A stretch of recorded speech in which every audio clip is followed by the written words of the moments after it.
কথা এমন বয়স হয়েছে যে বয়সে সে নামাজ পড়তে পারে, বুঝে, এই বয়সে বাচ্চাদেরকে মসজিদে আনতে হবে। তারা যদি মসজিদে আসে, যার সাথে আসবে তার দায়িত্ব থাকবে তাদেরকে নিয়ন্ত্রণ করা, যাতে মানুষের নামাজের ডিস্টার্ব না করে।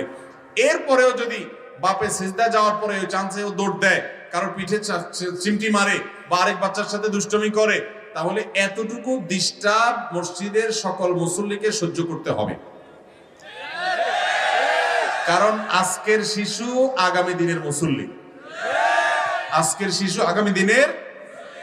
এই শিশুকে যদি আপনি ধমক দেন, ও মনে করবে মসজিদে যাওয়াটাই মনে হয় একটা অপরাধের ব্যাপার। ঠিক কি না বলেন? অনেক মুরব্বীরা আছেন, অনেক বাবাজিরা আছেন, আপনারা এই ভুলটা করেন। আপনারা বাচ্চাদেরকে এমন ভাবে ধমক দেন, ও চিন্তা করে বিরাট অন্যায় করে ফেলছি। এমনকি বাচ্চা যদি অনেক বেশি ডিস্টার্ব করে, বাচ্চার বাপকেও বাচ্চার সামনে ধমক দিবেন না। বাচ্চার বাপের